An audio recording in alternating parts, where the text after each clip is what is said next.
할렐루야. 오늘도 주일을 맞이해서 함께 모이신 여러분들을 사랑하고 축복합니다.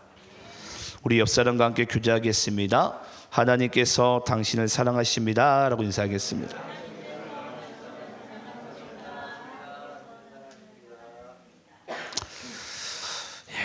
하나님께서 우리를 사랑하심을 어찌 우리가 이 작은 입술로서 다 표현할 수 있겠습니까?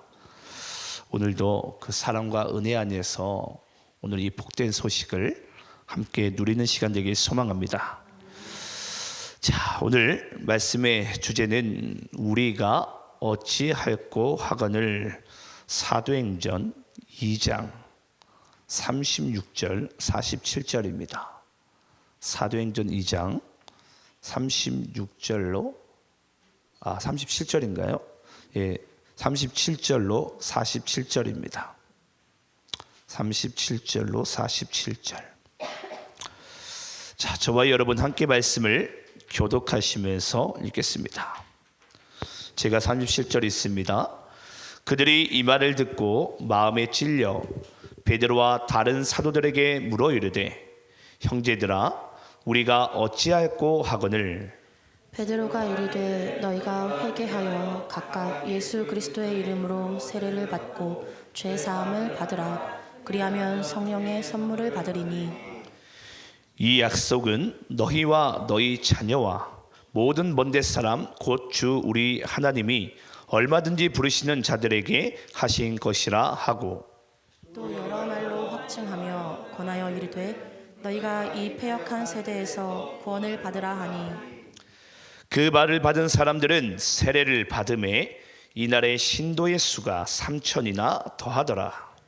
그들이 사도의 가르침을 받아 서로 교제하고 떡을 떼며 오로지 기도하기를 힘쓰니라. 사람마다 두려워하는데 사도들로 말미암아 기사와 표적이 많이 나타나니 믿는 사람이 다 함께 있어 모든 물건을 서로 통용하고 또 재산과 소유를 팔아 각 사람의 필요를 따라 나눠주며 날마다 마음을 같이 하여 성전에 모이기를 힘쓰고 집에서 떡을 떼며 기쁨과 순전한 마음으로 음식을 먹고 47절 합독합니다. 시작. 하나님을 찬미하며 또 온 백성에게 칭송을 받으니 주께서 구원받는 사람을 날마다 더하게 하시니라. 아멘. 아멘. 자, 오늘은 우리가 주일 오전마다 사도행전 강해를 하고 있는데요. 오늘은 사도행전 2장 37절로 47절 우리가 어찌할꼬 하거늘 이라는 말씀을 통해서 은혜 받는 귀한 시간 되길 소망합니다. 오늘 본문의 내용을 보면은 이제 이 베드로의 설교가 나오면서 이 사람들의 이제 반응이 나옵니다. 그리고 그 반응에 따른 가르침을 받은 사람들이 어떻게 이제 삶의 자리에서 살아가는지에 대한 말씀이 등장하게 되는데요. 먼저 여러분들께 좀 우스갯소리로 한번 성경 넌센스 퀴즈를 먼저 하나 좀 드리겠습니다. 맞추시는 분들은 기뻐하시고 제가 예배가 끝나면 사탕 하나라도 드릴 테니까 공짜는 아닙니다. 한번 맞춰보시기 바랍니다. 한번 문제를 내볼게요. 성경 넌센스예요. 성경에서 인류 최초 석사를 받으신 분이 누구신 줄 아세요? 누구시죠? 그렇죠. 세진 형제가 생각보다 똑똑하네요. 네. 인류 최초로 석사를 받으신 분이 이 스테반 집사인데 돌에 맞아 죽었죠. 그러니까 석사인데 왜 제가 이 얘기를 여러분께 했냐면 제가 이제 사도행전 강해를 지금 새벽 예배는 이미 9장까지 나가 있습니다. 9장까지 제가 이제 강해 설교를 지금 나가 있고 이제 다음 주가 되면 이제 10장을 나갈 건데 이번 주죠. 내일이 되면 제가 사도행전 강해 말씀을 쭉 보면서 한 가지 신기한 걸 발견했어요. 그게 뭐냐면 이 사도행전 초반에 나오는 이 베드로의 설교를 보면 참 문맥이 별로 없어요. 그냥 냅다 그냥 성경 한두 구절 딱딱 얘기하고 그냥 거기에다가 말도 조리지도 않고 그냥 열정적으로 선포하는데 놀라운 사실은 지금 오늘도 성경에 보니까 이날에 구원받은 수가 몇 명이라고요? 보니까 3,000명. 이 3,000명은 남자의 수만 얘기합니다. 남자의 수만 3,000명이에요. 얼마나 많은 사람들이 구원을 받았겠어요? 그런데 사도행전 7장에 가보니까 스데반 집사의 설교문이 나오는데 와, 제가 봐도 놀라워요. 야, 이게 어떻게, 여러분 아시겠지만 베드로는 사도잖아요. 근데 스데반은 집사예요. 근데 실제 이 설교문의 메시지를 보게 되면은 너무 차이가 납니다. 쉽게 얘기하면 상당히 나이스해요. 예, 스데반 집사의 설교 내용을 보면. 그런데 정작 스데반 집사는 뭘 하게 되죠? 그 자리에서 돌을 맞아 이제 죽게 되게 되거든요. 근데 제가 오늘 여러분들께 이런 말씀 드리고 싶어요. 오늘 주일날 이제 우리 모두 다 함께 예배드리러 이제 교회 왔잖아요. 여러분 누가 말씀 가운데 은혜를 받는 줄 아십니까? 누가 말씀 가운데 은혜를 받죠? 예, 사모하는 자에게. 왜냐하면 만약에 이상철 목사가 오늘 이 원고 말씀과 본문 말씀을 아무리 제가 나이스하게 준비를 해도 여러분들의 은혜 받는 심령이 있지 않으면은 이 말씀이 우리의 심령 가운데 역사하지 못해요. 그래서 하나님의 말씀을 받는 자는 사모하는 심령으로 이 말씀을 받을 때에 성령께서 우리 안에서 역사하게 되는 줄 믿습니다. 그래서 우리가 누구나 이 하나님의 말씀 받을 때는요, 사모하는 마음으로 받아야 돼요. 사모하는 마음으로. 우리 한번 따라해 볼까요? 주님, 오늘도 부족한 주의 종을 통하여 선포되는 말씀을 믿음으로 받아 누리게 하소서. 저는 여러분들이 이 따라한 이 구절의 메시지처럼 여러분들 오늘 예배가 끝나는 그 시간까지 오늘 이 강단에서 쉽게 얘기하면 이제 우리 모두 있지만은 나에겐 나 한 사람이에요. 나를 통해서 하나님께서 오늘 어떤 말씀을 주실까라는 그 사모하는 마음을 가지고 주님 앞에 나아가게 될 때에 저는 반드시 여러분들이 이 한 주간을 영적으로 승리하고 하나님의 복을 누릴 수 있는 귀한 복음의 메시지를 은혜 가운데 누리게 될 줄 믿습니다. 그런 시간 되기를 간절히 소망합니다. 자, 오늘 우리가 말씀을 보게 되면요, 37절에 보니까 그들이 이 말을 듣고 마음에 찔려 베드로와 다른 사도들에게 물어 이르되 형제들아 우리가 어찌하였고 하거늘. 자, 그러면 우리가 무슨 말을 들었는지 봐야 되겠죠? 그게 이제 제가 아까 36절의 메시지였는데 36절을 제가 그냥 대표로 읽어볼게요. 그런즉 이스라엘 온 집은 확실히 알지니 너희가 십자가에 못 박은 이 예수를 하나님이 주와 그리스도가 되게 하셨느니라. 십자가의 복음의 메시지를 그들이 들었어요. 그러니까 이 말을 듣고 나서 이 예수를 십자가에 못 박은 장본인들이 지금 베드로에게 이야기를 나누고 있는 거예요. 사도들에게. 그러면 우리가 어찌할꼬 따라해서 봅시다. 우리가 어찌할꼬. 여러분, 예수를 십자가에 못 박은 사람이 누구죠? 스데반 집사입니까? 네, 우리 모두죠. 우리 모두예요. 나예요, 나. 여러분들이 미워하고 정죄하는 그 사람이 아니라 우리 모두예요. 우리 모두. 예. 그럼 여러분, 우리는 항상 예수 십자가를 바라볼 때마다 거기에서 이제 예수의 그 죽으심도 우리가 봐야 되겠지만 먼저 또 뭘 봐야 됩니까? 우리의 옛사람의 죽음도 볼 줄 알아야 돼요. 우리 옛사람도.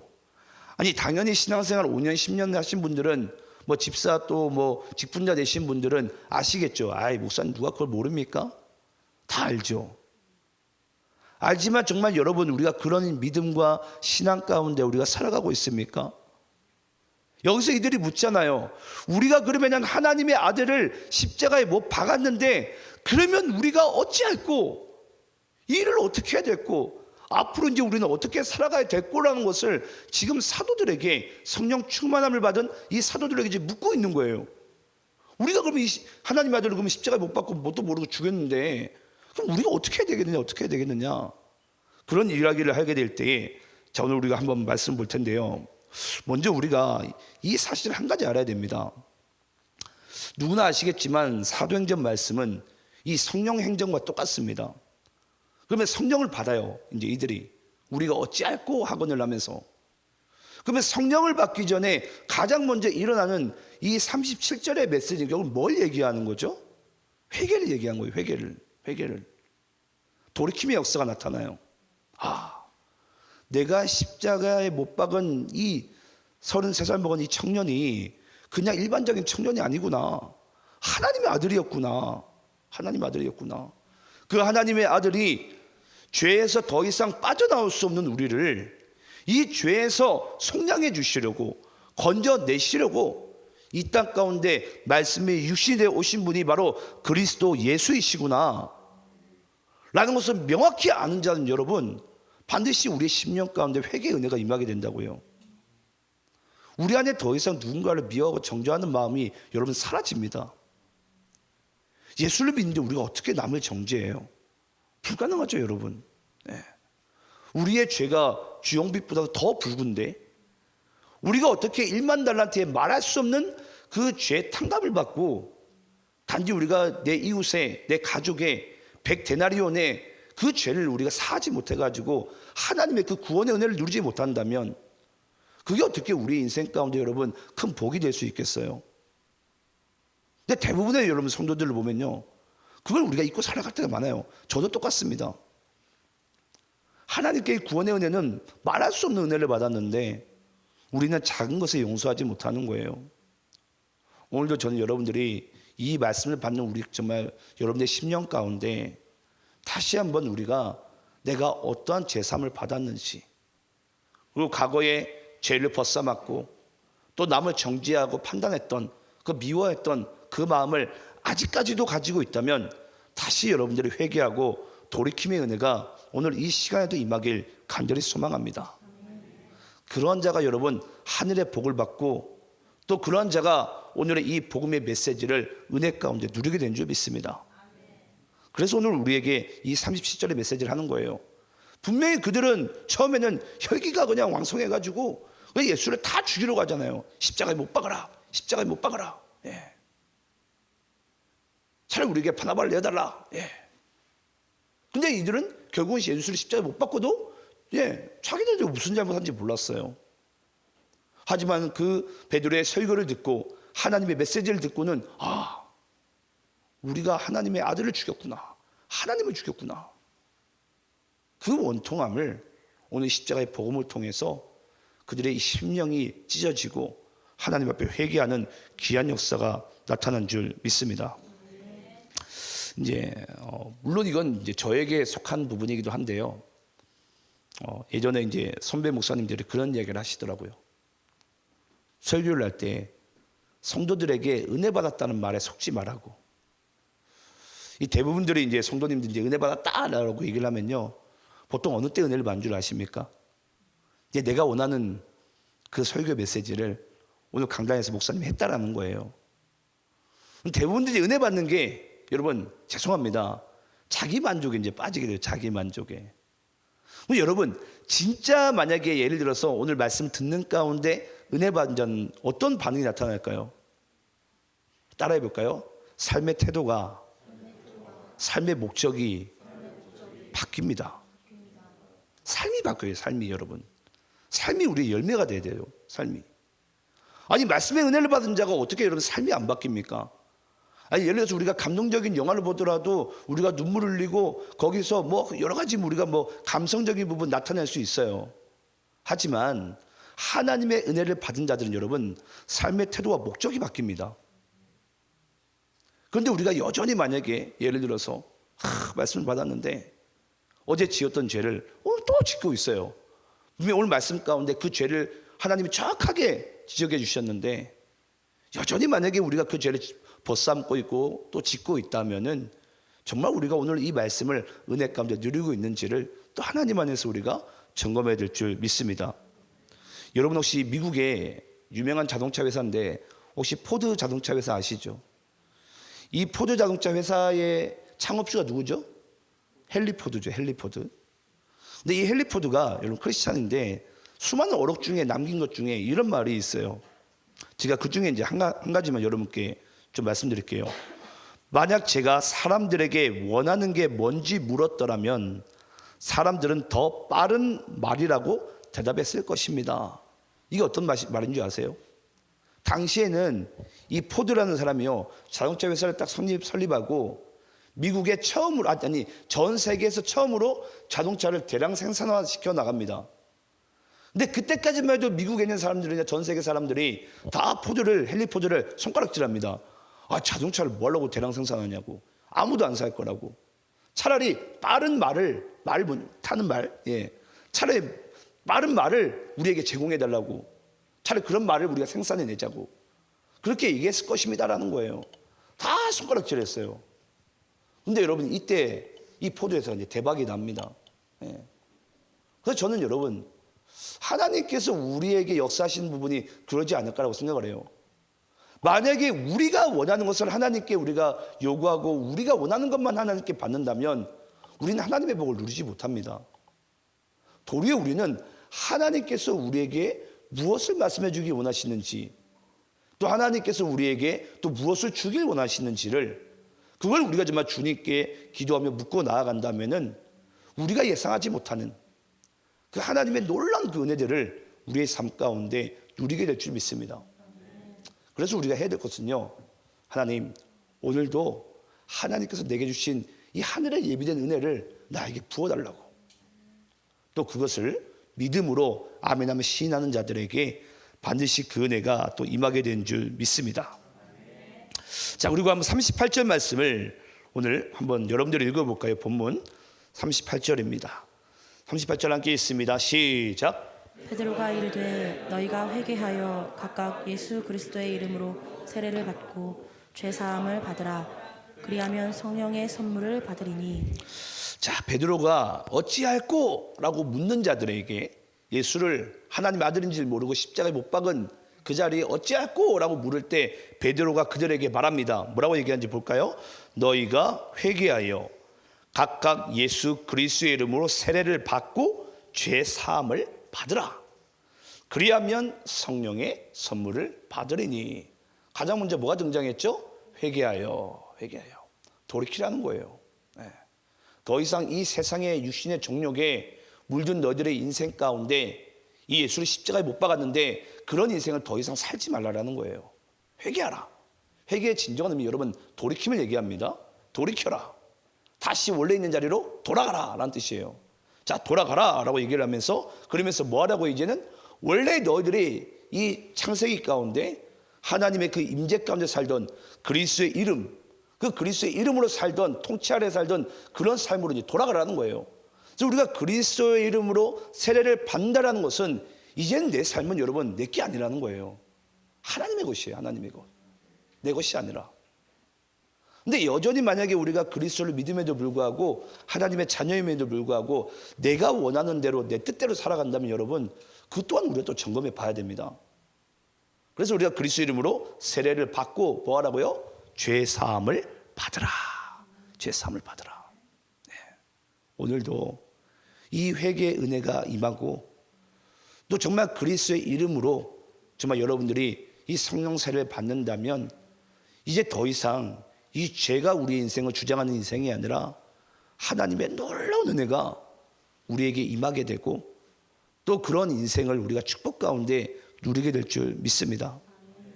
저는 제 인생을 아무리 저는 되돌아봐도 제가 예수 믿는 것보다 저는 저에게 더 복된 건 없는 것 같아요. 한번 여러분들 지금만 딱 고개 들으시고 한번 저 한번 쳐다봐 주시기 바라요. 여러분들이 보기엔 제가 목사감이 맞습니까?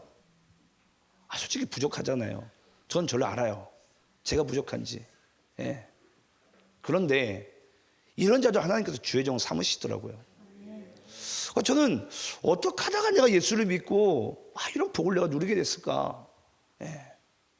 제가 한 거라고는 예수 믿는 것밖에 없거든요. 또 그 믿음 또한 주님께서 딱 그냥 밥상을 차려주시는 거예요. 야, 와서 먹으라고. 예. 저는 숟가락 든 죄밖에 없어요.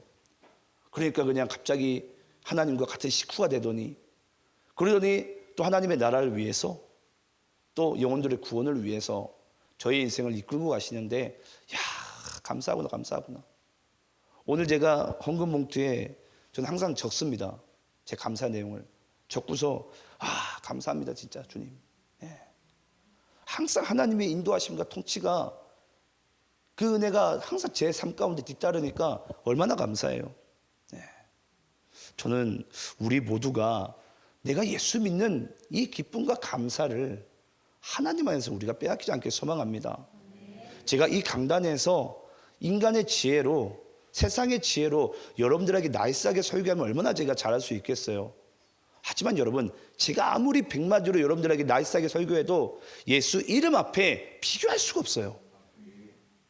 그 이름이 우리에게 여러분 오늘도 살게 하고 우리를 복되게 하고 하나님 아버지 곁으로 이끄시게 하는 줄 믿습니다. 그래서 우리가 어찌할꼬 하거늘 하면서 간단 명료해요. 예수 이름을 믿으라는 거예요. 믿으라는 거예요. 뭘 어찌해요, 여러분? 예수님께서 십자가에 못 박아 죽으신 이유가 무엇입니까? 그들이 예수를 십자가에 못 박은 줄 아시겠지만 예수님을 진짜로 십자가에 못 박은 것은 여러분 하나님 아버지이십니다. 뭐 하기 위해서? 우리를 죄에서 구원하기 위해서, 우리를 양자 삼기 위해서. 그래서 예수를 십자가에 못 박은 것은 여러분 먼저 우리이기 전에 하나님께서 작정하시고 내려보내신 거예요. 자기 독생자 아들을 십자가에 못 박게 하기 위해서. 왜냐? 하나님과 우리가 이 화목하게 되려면은 이 죄가 소멸돼야 되는데 인간이 죄가 소멸되지 않는 거예요. 율법을 줘봤는데도. 그러니까 하나님의 입장에서는 이 율법과 죄를 소멸될 수 있는 유일한 길이 십자가밖에 없는 거예요. 아, 십자가밖에 없구나. 오늘도 이 십자가를 부르는 자들, 의지하는 자들, 예수 이름 부르는 자들, 믿는 자들 반드시 이 구원의 은혜를 누리게 되는 줄 믿습니다. 저는 그래서 이 도시 안의 교회를 담임하면서 물론 그전에도 제가 하나님의 말씀 너무 사랑했지만 지금은 더 사랑합니다. 말씀이 너무 좋아요. 예전에는 저는 솔직히 좀 약간 뭐라고 해야 될까요? 신앙 도서도 많이 봤었어요. 근데 요즘에 그냥 말씀 보는 게 그냥 좋아요. 말씀 보는 게. 그냥 주의 말씀 보는 게 너무 행복하구나. 솔직히 주의 말씀 그렇지 않습니까? 신랑이 신부에게 쓰신 말씀이거든요. 그럼 우리를 위한 말씀이에요. 우리를 위한 말씀. 오늘도 주의 신부로서, 자녀로서 이 하나님의 이 메시지를 우리가 함께 듣는 것만으로도 우리는 귀한 복된 인생이 된 줄 믿습니다. 그리고 한번 제가 본문 39절 40절 말씀 읽어보겠습니다.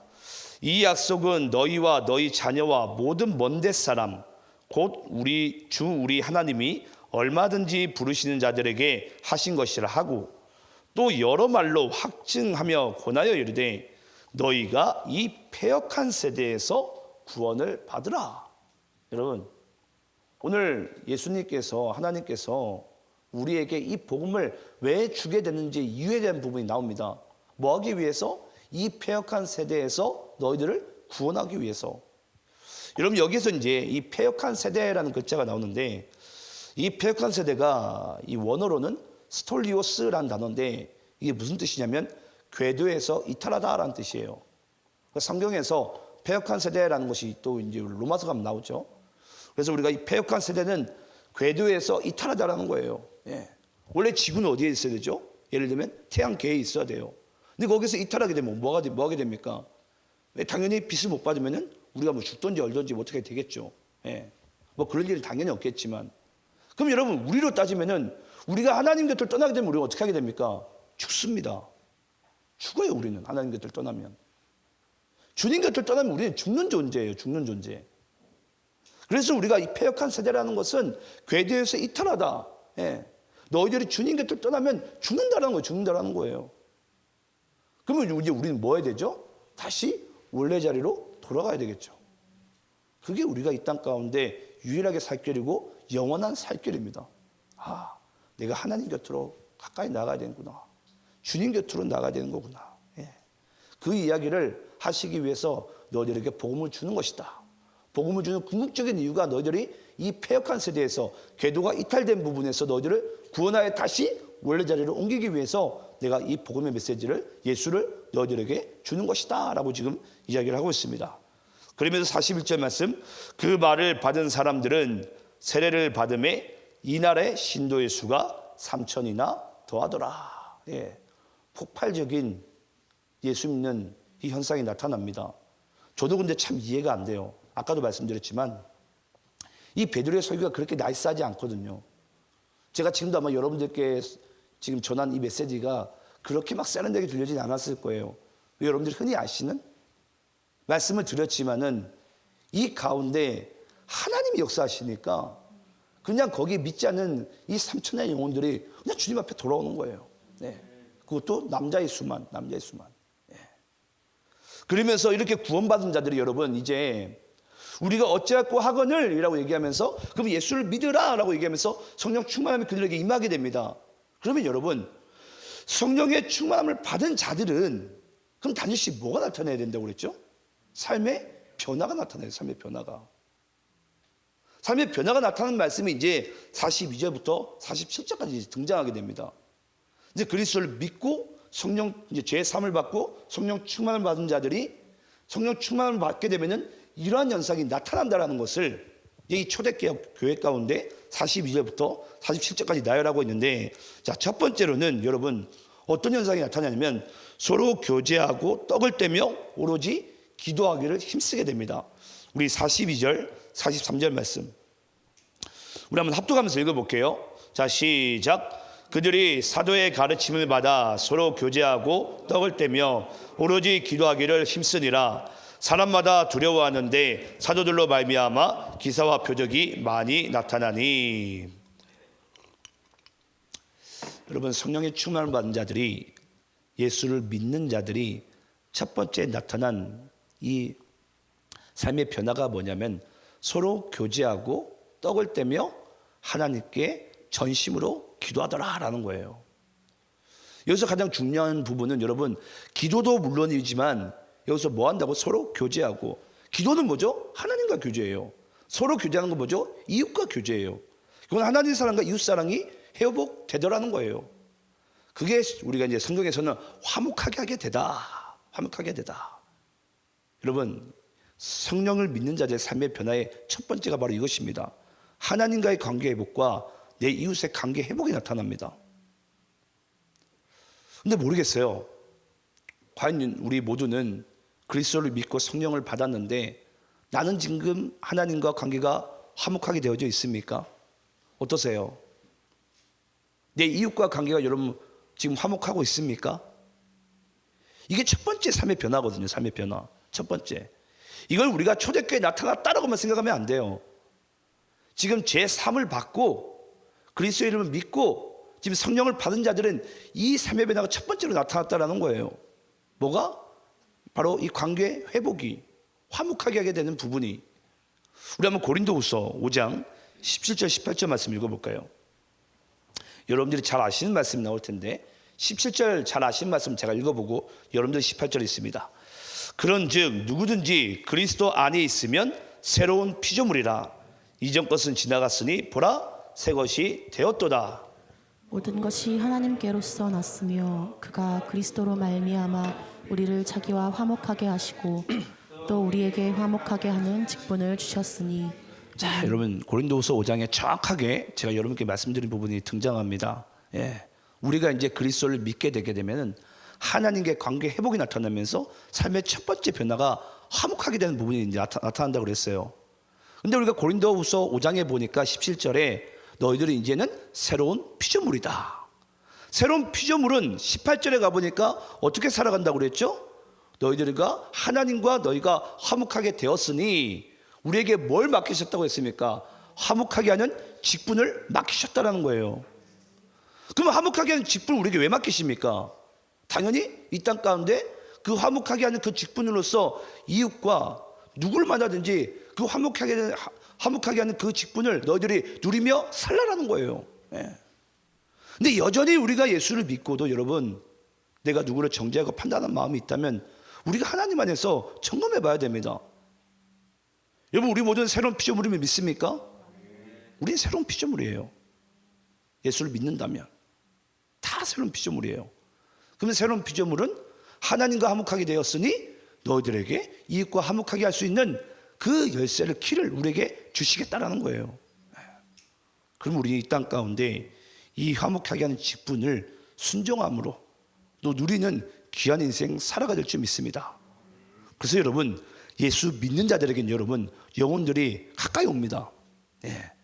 그 화목하게 하는 자에게는. 근데 짜증나고 누굴 정죄하고 미워한 자들에게는 가까이 오는 것 같으나 여러분, 그 사람이 나의 편이 맞습니까? 아니에요. 또 뒤에 가면 또 그 사람 또 나를 또 뒷담화를 하는 거예요. 하지만 내가 누구를 만나든 화목하게 되면 뭐 하게 되죠? 진정한 이제 우리가 하나님 안에서 가족이 되는 거예요. 가족이. 예. 이걸 누리라는 거예요. 여러분, 누리라는 거예요. 그리고 그 사람 통해서 뭐 하게 됩니까? 믿지 않던 영혼들이 하나님께로 나아갈 수 있는, 믿을 수 있는 구원의 통로의 역할의 삶을 또 주님께서 우리에게 허락하신 줄 믿습니다.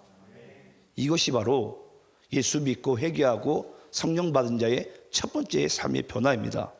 자, 두 번째 변화를 한번 보겠습니다. 두 번째 변화는 모든 물건을 서로 통용하고 각 사람의 필요를 따라 나눠주게 됩니다. 우리 44절로 45절 말씀 한번 읽어보겠습니다. 제가 44절에 있습니다. 믿는 사람들이 다 함께 있어 모든 물건을 서로 통용하고 또 재산과 소유를 팔아 각 사람의 필요를 따라 나눠주며. 자, 여러분, 두 번째로 예수 믿고 성령 받은 자들이 나타난 삶의 변화인데, 그게 뭐냐면 모든 물건을 서로 통용하고 각 사람의 필요를 따라 나눠준대요. 제가 오늘도 이제 아침에 일어나면 제가 항상 좀 하는 게, 물론 이제 평일엔 제가 이제 새벽 예배를 드리지만 새벽 예배 끝나고도 이제 제가 집에 가면 가장 먼저 하는 게 뉴스를 봅니다. 근데 요즘에 뉴스를 딱 틀게 되면 가장 한 뉴스가 뭐죠? 예, 러시아와 우크라이나의 전쟁이죠. 여러분, 우리 인류가 왜 전쟁을 하죠? 예, 결국은 땅 따먹기죠. 네. 내 거 내놔라는 거예요. 내 거 내놔라. 쉽게 얘기하자면. 예. 제가 우크라이나나 제가 이제 러시아를 보면서 그런 생각을 했어요. 좀 전쟁 좀 안 하면 안 될까? 여러분, 솔직히 거기에서 이제 죽어가는 이 수천 명의 이 국민들이 무슨 죄예요, 여러분? 그냥 지도자들의 여러분 그 서로 그 이권 다툼하다가 많은 사람들이 여러분 죽어 나가잖아요. 그래서 결국은 여러분, 인간이 이 세상의 이 정욕 가운데 빠지게 되면 여러분, 그때는 뭐 생명도 없습니다. 뭐 부모가 어디 있어요? 부모에게 재산이 많으면 부모를 죽여서라도 재산을 내가 갈취하는데, 그게 여러분 세상이잖아요. 근데 여기 보니까 회개하고 예수 그리스도를 믿고 성령 받은 자들이 삶의 두 번째로 나타나는 현상이 뭐라고요? 모든 물건을 통용한대요. 이제 내가 가진 물건이 내 게 아니라는 거예요. 네. 나눠주게 된대요. 네. 나눠주게 된대요. 네. 제가 특히나 이제 우리 도시 안에 교인분들, 또 저와 함께한 많은 지인분들이 계신데, 보면 신앙이 좋으신 분들은 다 나눠주는 인생을 살더라고요. 네. 왜 그런 줄 아십니까? 내가 이 세상과 맞바꿀 수 없는 그리스도를 내가 얻었기 때문이에요. 내가 예수를 얻고 나면 여러분, 그 예수 믿는 게 좋아서 그냥 나눠줘도 행복해요. 네. 그 상대방의 기쁨이, 이웃의 기쁨이 나의 기쁨이거든요. 그걸 예수 믿는 자가 여러분 누릴 수 있는 복이에요. 여러분, 이게 세상이 이것을 가르쳐 줍니까? 아니죠. 밟고 빼앗아 오라는 것이 세상의 이론인데 이걸 안 가르쳐줘요, 여러분. 근데 우리가 교회에 오면은 이걸 가르쳐 주죠. 진정한 행복이 뭔 줄 아냐고. 다른 사람들에게 나눠주는 인생이라고. 네. 그래서 우리가 때로는 내가 가지는 것보다 더 많이 가졌다면 여러분, 나눠주시기 바랍니다. 섬기시기 바랍니다. 우리가 여러분 흔히 얘기하는 공산주의 정권에서는 그 공산주의 그 뭐죠? 우두머리들이 자기네들이 뭐 신인양 이렇게 뭐 분배하는, 분급하는 그런 것을 얘기하지만, 우리는 그런 사회주의나 공산주의를 얘기하는 게 아니에요. 하나님의 은혜 가운데 자발적으로 그 은혜를 받았으므로, 누렸으므로 내가 누군가에게 그리스도의 마음으로, 하나님 아버지의 마음으로 나눠주는 거예요. 우리가 이런 인생을 살게 될 때에 정말 우리가 내가 가졌을 때보다 더 큰 행복과 더 큰 기쁨을 하나님께서 우리 인생 가운데 누리게 하실 줄 믿습니다. 저는 그래서 그런 인생 살기 원하고요. 여러분 잘 아시겠지만 성경에 보면 삭개오라는 인물이 있잖아요. 민족의 반역자예요. 세리들은 민족들의 여러분 아시겠지만 그때 당시에 이 로마 황제 정권에 거의 예루살렘이 거의 식민지화 되었습니다. 그런 상황에서 이 세리들은 뭐 하죠? 그 민족들의 등골 피를 빨아먹는 거예요. 우리나라로 따지면 이완용이죠, 거의. 그런 상황에서 다 돈을 다 뜯어내가지고 로마의 정부에 내는 척하면서 다 뒷주머니 다 차는 애들이 바로 세리들이었고 삭개오였어요. 근데 그 삭개오가 처음 예수님을 어디서 보게 되죠? 돌 감람나무에 올라가서 보게 되죠. 근데 여러분들은 뭐 모르시겠지만, 뭐 알지 모르겠지만, 여기서 예수님께서 삭개오를 처음 보자마자 뭐라고 얘기한 줄 아십니까? 내려오라라고 얘기합니다. 너 항상 네가 올라가는 인생을 살았는데 이제 너 내려오는 인생을 살라라는 거예요. 여기서 삭개오가 구원받은 가장 근본적인 이유, 동기가 바로 이 내려옴의 인생이었어요. 내려옴의 인생. 너 언제까지 자꾸 네가 물건을 쌓고 재력을 쌓고 그 쌓는 인생을 너 언제까지 너 살래? 이제 너는 이제 내려오는 인생을 살라라는 거예요. 제가 교회에서도 보면 여러분, 이 내려오는 인생을 사신 분들이 계세요. 그분들을 보면 저도 목회자지만 그분들 보기에 참 저도 부끄러워요. 어떻게 저렇게 섬기는 인생을 살까? 네. 그래도 목사는 누가 그래도 조금이라도 인정은 해주잖아요. 근데 어떻게 저렇게 정말 희생하고 섬기는 인생을 살까? 그건 여러분, 우리의 힘으로 하는 것이 아니라, 우리의 결단으로 하는 것이 아니라 은혜 받은 자가 누릴 수 있는 복인 줄 믿습니다. 그래서 주님께서 말씀하신 거예요. 삭개오에게 너 내려오라고. 그래서 삭개오가 뭐 하게 된 줄 아십니까? 그리스도를 자기 집으로 모시가면서 내가 남들에게 어거지로 억지로 빼앗은 것이 있다면 내가 내 갑절에 다 갚겠습니다. 다 갚겠습니다. 그때부터 나눠주는 인생을 살게 돼요. 나눠주는 인생을. 내려오는 인생을 살게 된다고요. 올라가는 인생이 아니라. 그게 바로 주님께서 가르쳐주신 우리의 참된 행복인 줄 믿습니다. 자, 마지막으로 이제 성령 받은 자들이 어떤 인생을 살게 되냐면 선교적 제자로서의 삶이 열리게 됩니다. 사도행전 46장 47절, 2장 46절 47절 교독하면서 읽겠습니다. 날마다 마음을 같이하여 성전에 모이기를 힘쓰고 집에서 떡을 떼며 기쁨과 순전한 마음으로 음식을 먹고 하나님을 찬미하며 또 온 백성에게 칭송을 받으니 주께서 구원받는 사람은 날마다 더하게 하시니라. 아멘. 자, 마지막으로 나타난 이 예수 믿는 자들, 성령 받은 자들의 삶의 변화가 마지막 나타난 게 뭐냐면 선교적 제자로서의 삶을 살아가요. 선교적. 그냥 제자가 아닙니다. 선교가 붙어야 돼요. 선교적 제자로서의 삶을 살아간다는 거예요. 여러분 뭐 듣기 불편하실지 모르겠지만 저는 지금 우리 대한민국의 교회들이 병들게 된 가장 근본적인 이유 중에 하나가 저는 이 선교의 문이 좀 막혔다고 생각을 합니다. 그 이유가 뭐냐면 다 높은 건물만 세워요. 여러분 이건 주님께서 우리에게 가르쳐 주신 삶이 아니에요. 주님이 언제 우리 보고 여러분 높은 건물, 교회 건물 세워가지고 하나님께 영광 돌리라고 말한 적이 있습니까? 없어요. 근데 언제부턴가 교회가 여러분 이 부핀만 커지기 시작하면서 이 선교적인 전도적인 방향이 완전 이제 식게 됩니다. 그러면서 여러분 솔직히 한번 우리끼리 한번라도 얘기를 해봅시다. 교회 적이 누군 줄 아십니까? 교회 적이 교회예요. 그러더라고요. 우리 특히 뭐 사랑과 전쟁을 보게 되면 여자의 적은 여자라고. 예. 남편이 바람 피면 저 여자가 내 남편 꼬셨다고. 예. 자기 남편은 뭐라고 안 하는지 모르겠지만 저 여자를 뭐라고 하는 거예요. 근데 제가 가만 보면 교회도 똑같아요. 교회적인 교회인 것 같아요. 제가 볼 때는. 지금도 여러분 혹시 모르시겠지만 대한민국 교회들 중에 여러분 대부분들은 다 수평이동입니다. 불신자를 구원하고 싶은 마음은 별로 없어요. 어떤 교회 가면 은혜 받더라. 어떤 교회 가면 찬양이 좋더라. 어떤 교회 가면 말씀을 잘 전하시더라. 어떤 교회 가면은 가면 뭐 좋더라. 뭐 이렇더라. 다 그런 얘기하면서 교회마다 다 이동하면서 다녀요. 그걸 우리가 이제 가나안 성도라 그러죠. 근데 여러분 가나안 성도들 생각보다 많습니다. 근데 제가 오늘 이 말씀을 보면서도 그랬어요. 우리는 선교적 제자로서의 삶으로 주님께서 우리에게 부르셨는데 여러분 아시겠지만 예수님께서도 제자들을 다 부르시고 뭐 하시죠? 둘둘씩 짝지어가지고 다 보냅니다. 가서 복음을 전하라고. 예. 근데 그때 당시에 뭐 제자들이 아직 성령을 받지 않은 상태라서 뭐 제대로 못한 부분이 있겠지만 우리는 성령까지 받았어요. 그럼 성령 받은 자들은 여러분 선교적 제자로서의 삶의 자리로 나아가야 돼요. 여기에 보니까 잘 보시기 바랍니다. 아까 우리 본문 46절 말씀, 47절 말씀 볼까요?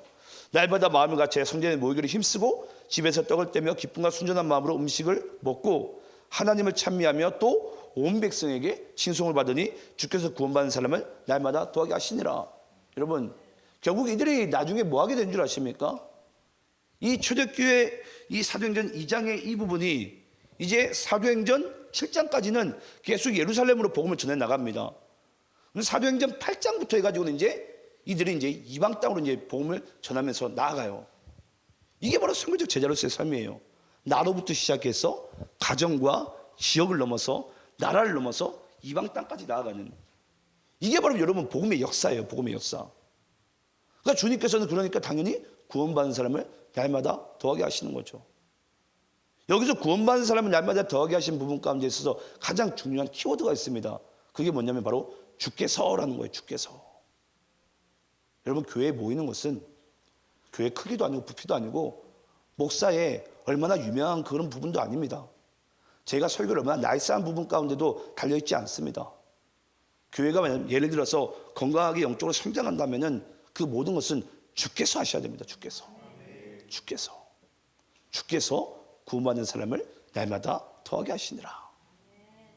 우리 모두가 전 이 선교적 제자로서의 부르심 가운데 이제 더 이상 나로, 우리 교회로가 아닌 어느 자리에서든, 여러분의 삶의 자리에서도 꼭 우리 교회 안 데려가도 됩니다. 여러분, 누굴 만나든지 예수 안 믿는 분들이 계시다면 복음을 전하시기 바랍니다. 중요한 것은 여러분, 한 영혼이라도 구원받아야 돼요. 저는 이것이 우리가 이 땅 가운데 살아가는 유일한 삶의 목적이 되는 줄 믿습니다. 그걸 기억하면서 살아가시길 간절히 축원합니다. 당에 기도하겠습니다.